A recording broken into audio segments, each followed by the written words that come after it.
लोकसभा चुनाव के बीच एक बार फिर शुरू हुआ सपा बीजेपी के बीच सियासी बयानबाजी का दौर। गठबंधन साथियों के साथ मिलकर अखिलेश यादव ने जमकर साधा बीजेपी पर निशाना।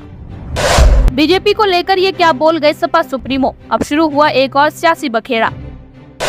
देखिए आखिर प्रेस वार्ता के दौरान सपा सुप्रीमो ने बीजेपी को लेकर क्या लिए बड़े फैसले।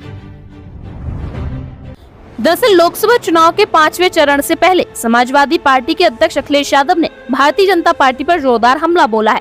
लखनऊ में इंडिया गठबंधन की संयुक्त प्रेस वार्ता में सपा अध्यक्ष अखिलेश यादव ने कहा, ये देश को बचाने की लड़ाई है, अब नकारात्मक राजनीति का समय खत्म हो गया है। उन्होंने दावा किया कि 4 जून को भाजपा की सरकार जा रही है और इंडिया गठबंधन की सरकार आ रही है। राजधानी लखनऊ में सपा और कांग्रेस की संयुक्त प्रेस वार्ता हुई, जिसमें अखिलेश यादव ने कहा कि चौथे चरण के चुनाव के बाद बीजेपी का झूठ जितना पहाड़ चढ़ना था वो चढ़ चुका है, अब वो चोटी से लुढ़कना शुरू हो गया है। उनका काउंटडाउन के साथ साथ माउंटेन डाउन भी शुरू हो गया है। 4 जून को फ्रीडम ऑफ प्रेस का दिन होगा। सपा अध्यक्ष अखिलेश यादव ने इस दौरान बीजेपी पर निशाना साधते हुए कहा कि बीजेपी अपने ही नकारात्मक नैरेटिव में उलझ गई है।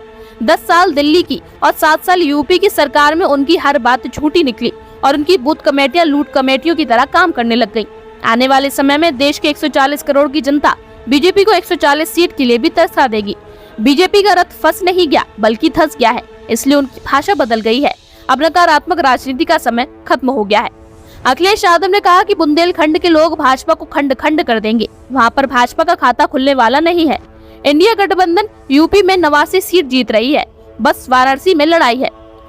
जो नौजवान देख रहा है कि उसकी हर परीक्षा लीक हुई, ये सरकार नौकरी नहीं देना चाहती, जिससे उनका भविष्य खराब हो रहा है। किसान, नौजवान, व्यापारी, हर वर्ग के लोग इन्हें सुना सुना कर थक गए हैं, इसलिए परिवर्तन होना तय है। सपा नेता ने कहा कि आज लोकतंत्र को खतरा है।